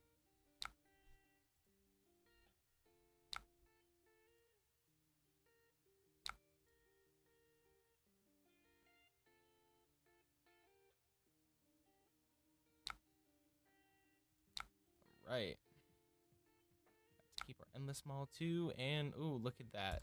Perfect.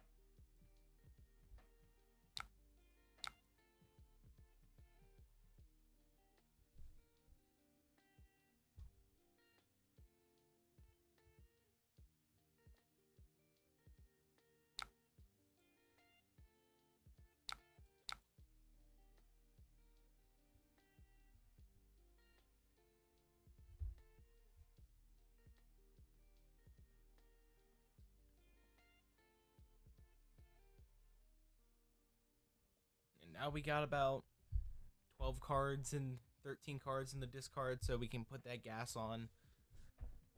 Start chaining together some turns here. I think we still have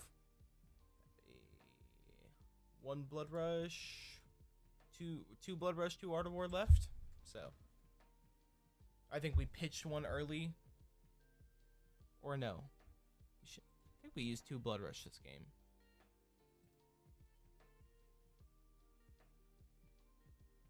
Yeah, pitch that could be rough.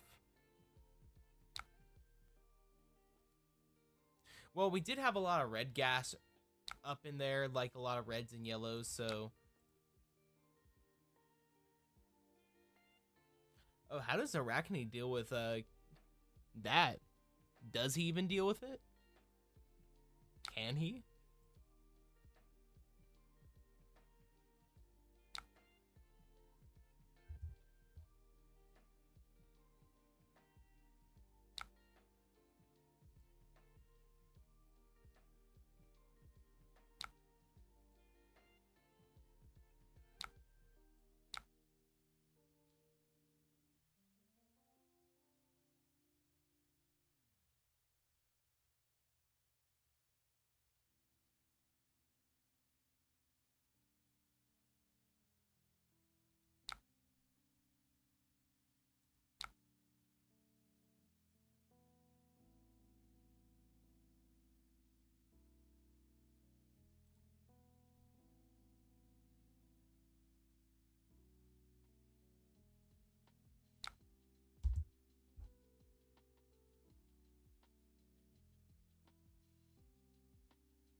He's flicking knives at us, man.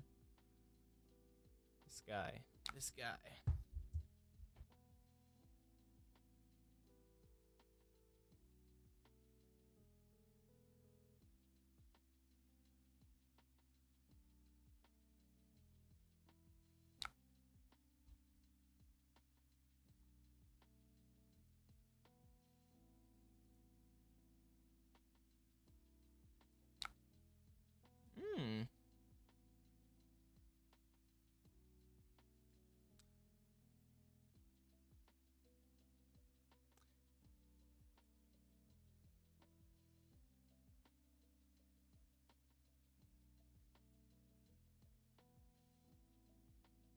Yo, is the play here to go Doomsday, transform, swing with that? He either has to, like, the best case scenario he could have is have, like, a 1 for 5 and he goes Spider's Bite into that. But getting his Shade and Death Hat, you basically have a guaranteed win. What would you do, Thomas? Would you go Doomsday here or just go Endless Maul and just keep the pressure going?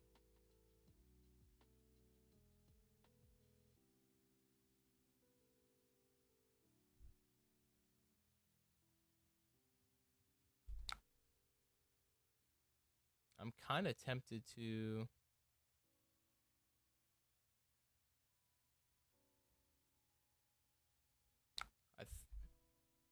Is this just the safer play?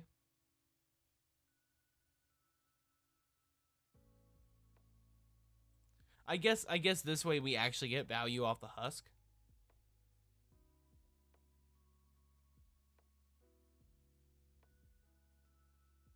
Why take 7 damage when you don't have to as well?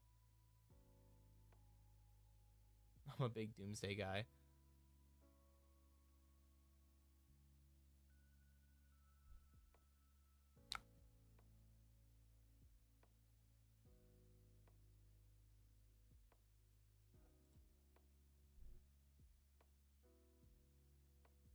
I would have kept enough to Arsenal if you were going to flip. Okay, I see what you're saying.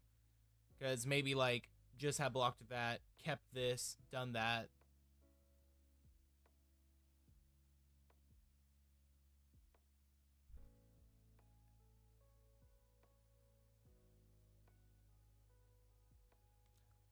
I mean, we're at a pretty significant life lead, too, so it's like...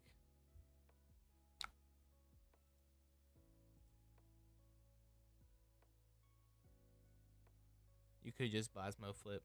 True that. Yeah, I didn't know which one to really do that. Because it's like, you can Blasmo flip, throw 6. Best thing he has is a blue and a 1 for 5. So he blocks 6, goes 1 for 5, blue.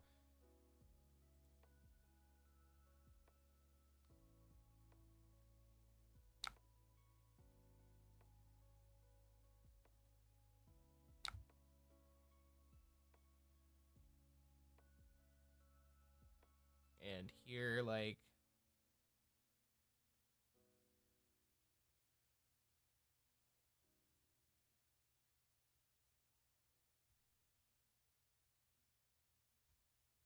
no Arsenal. He might just be trying to throw us at 7 just to, you know. Oh, he could flick knives too. Okay, that's kind of important to think about. I'm just gonna go ahead, husk this, because I don't want to go like block 4, then he's like flick knives or something like that. Like, you know, block 4 plus 3 plus 2 on the flick knives. I think we'd be fine. This is your flip turn, I think. Yeah. So it's like, yeah, let's go ahead, get the value off the husk then. Arsenal, Art of War, got you.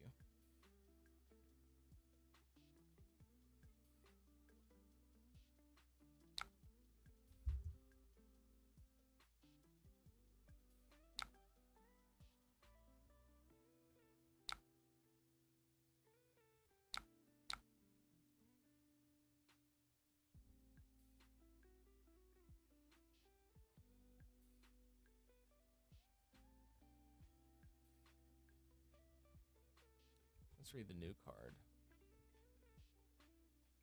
The top 3 cards, put them in any order, then banish the top card of their deck. Okay. Contract Assassin's gonna go in. Such a good card. Such a cool card. I'm glad he got something good like that, especially in the blue spot, where, like, worst case scenario, you get a blue off Ponder and it's that. Not bad to Arsenal at all.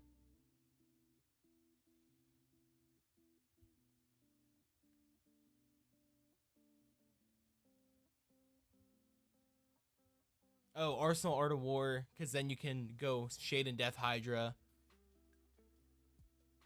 Oh, wait, you don't have to worry about turning off Blood Debt, though.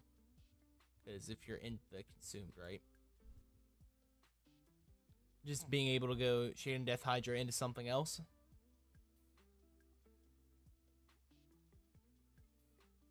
Or are you just saving that for Convulsions and just trying to do that at the last moment?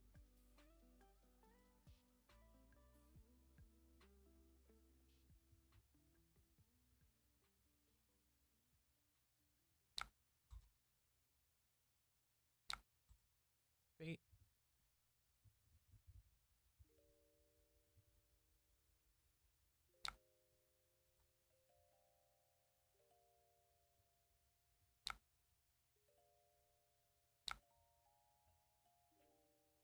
Yes, we do. We want to Arsenal that.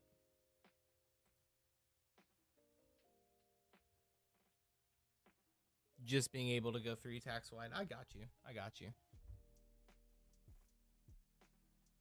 I think with that, we pretty much got this locked up now. No, I do not, Thomas. I don't have Tear Limb from Limb. It just didn't block. I'm testing a couple other things out. Just basically 3 block non-attacks in its spot.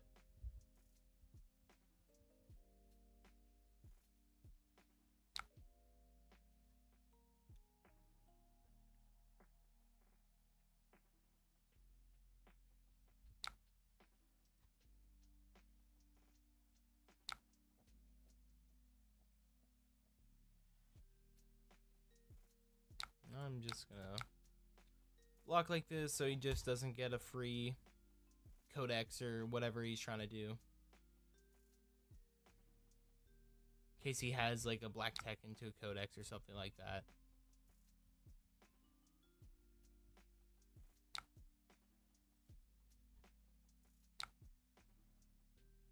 Alright, and then I think it's just pretty straightforward from there. What we're doing. I mean, do we even need that?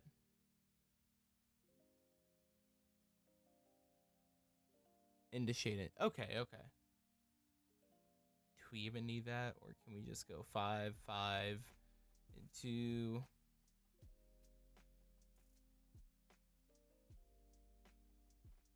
I guess there's no reason not to.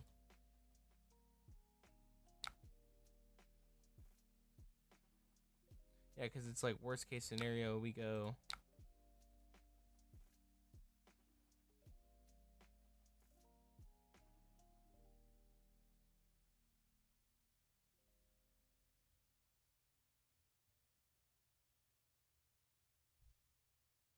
And now we can go banish this, draw 2, go again. Worst case scenario, we're going Art of War. Next attack has go again. Banish it, draw 2. Banish that. Draw 2. Now we can just go slithering into, you know, dominate. So we are going to go.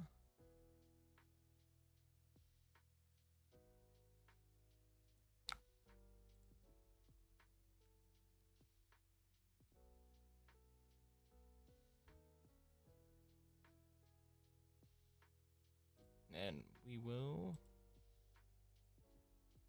just end it off with the claw.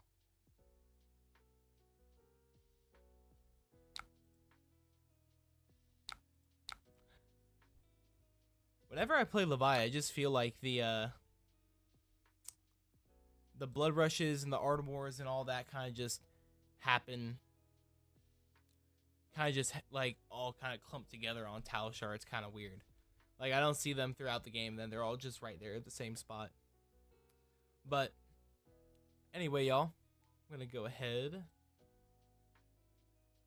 and chat for a second here. But I'm gonna end it a little bit early because I know it's Super Bowl. Everyone's trying to get ready for that. You know, I'm assume everyone's gonna be with their families today. But I just want to thank everyone who came out. I know it's a little bit rough because I'm new with Levia and everything like that. I'm learning myself with the deck, but you know, hopefully got some value out of it. Kind of, you know, got to go with the myth plays and with that, and at least you learned what not to do in these games. But I appreciate everyone who came out today. Shout out to Magnolia, Fabric, Dragon Shield. Everyone's keeping this going, and I will be back next Sunday. Don't know what I'm playing yet. Don't know what the stream's gonna be about, but let's go Chiefs. Thanks for the stream. But I don't know what the next stream's gonna be about. I think I'm gonna try to do something fun. I would do KO again. Like I was gonna do KO this week, but I wanted to try Levia, even though I'm a little bit not as versed with the deck, just because, you know, just to keep it different, because I know Nathan's doing Levia. I would do Bravo because I like Bravo a lot, but I know Ed's like the Bravo man himself. So I'm going to try to maybe think of something fun, maybe something a little bit off meta, like maybe like Vincent or something like that. Cool and unique. But appreciate everyone for coming out, and see y'all next week. Same time, all right? Peace.